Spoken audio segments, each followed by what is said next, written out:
Olá, gente bonita! Sejam todos bem-vindos. Hoje estamos celebrando a festa da Cátedra de Pedro. E o que significa isso?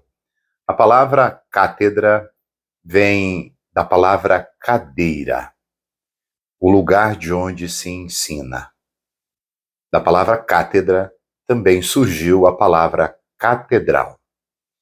Não estamos celebrando uma cadeira e uma catedral, mas aquilo que ela representa. A cadeira de Pedro e a igreja de Roma simbolizam a unidade de todos os cristãos, pois quando o primeiro Papa, Pedro, respondeu a Jesus determinada pergunta, Jesus deu a ele uma missão de levar, a partir daquele momento, a igreja. E Pedro, juntamente com todos os seus sucessores, que são os papas, carregam esta missão de ser sinal visível da unidade para toda a igreja e, ao mesmo tempo, convocar esta igreja para ser fiel ao ensinamento de Jesus Cristo. É isso que nós celebramos hoje. Por isso vamos rezar também pelo Papa, o Papa Francisco. O Senhor esteja convosco. Ele está no meio de nós. Proclamação do Evangelho de Jesus Cristo segundo Mateus. Glória a vós, Senhor. Naquele tempo, Jesus foi à região de Cesareia de Filipe e ali perguntou aos seus discípulos: Quem dizem os homens ser o Filho do Homem?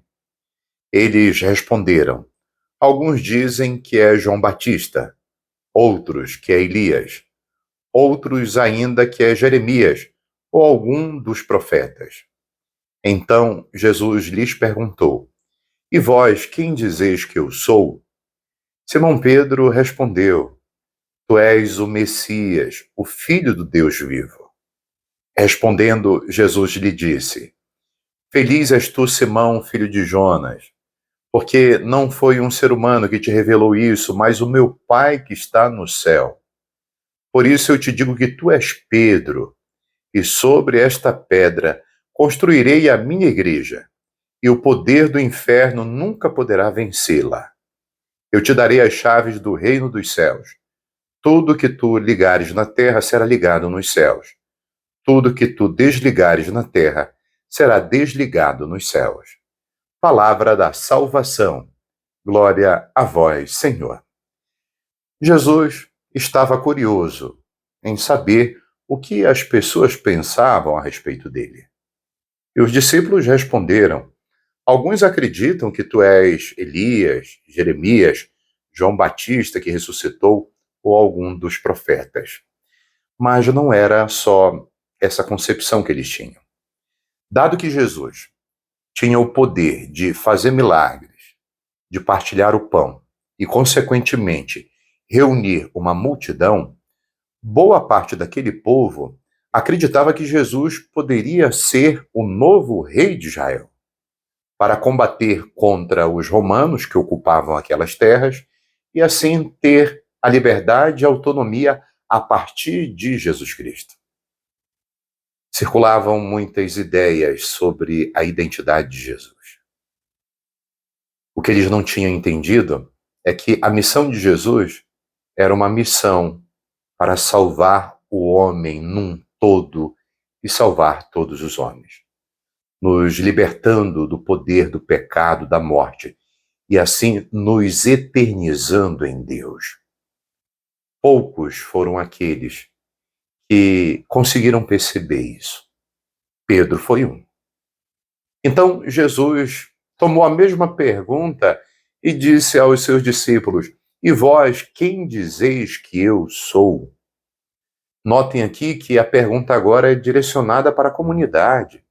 Jesus utiliza a segunda pessoa do plural, vós, o que pensais sobre mim?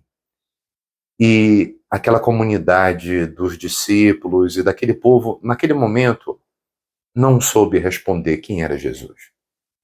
E teve um, do meio da comunidade, que se levantou em nome de todos, Pedro, e ele respondeu: Pedro, Tu és o Messias, o Filho do Deus vivo.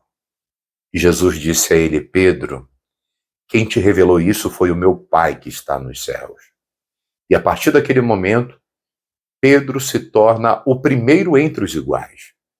Se torna o líder daquela comunidade e da igreja.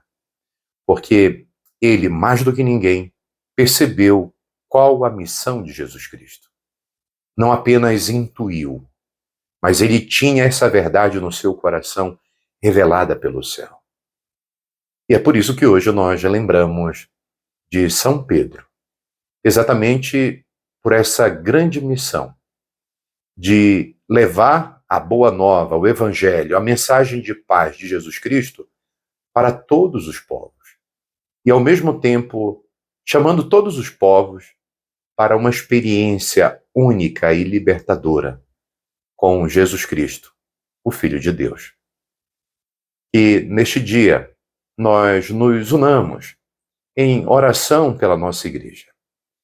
É verdade que a nossa igreja passa por tantos problemas e tantos desafios, porque ela está presente no mundo. Mas lembrem-se que a igreja é a esposa de Cristo, como afirmou o apóstolo Paulo. Essa igreja é um projeto do céu. E vamos rezar por ela, e nela trabalhar, nela servir, para que o reino de Deus aconteça. A igreja é pecadora? Não, irmãos. A igreja não é pecadora. Muitos dizem por aí, a igreja é santa e pecadora. A igreja é só santa. Pecadores somos nós que a compomos, que estamos nela. Porque ela, como sonho e esposa de Jesus Cristo, ela é toda santa e pura. Nós, com os nossos limites, que às vezes manchamos um pouco esta igreja, esse projeto de Deus. Mas ela continua. A igreja já passou por vários desafios, guerras e por tantas situações, e ela continua firme.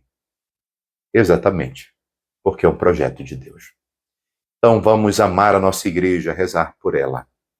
Que o Senhor nos abençoe. Que superemos todas as dificuldades, os limites, as diferenças que nós temos para olhar unicamente para aquele que é o esposo dela, da igreja, que é Jesus Cristo. Um forte abraço, meu irmão, minha irmã. Muito bom estar aqui com você.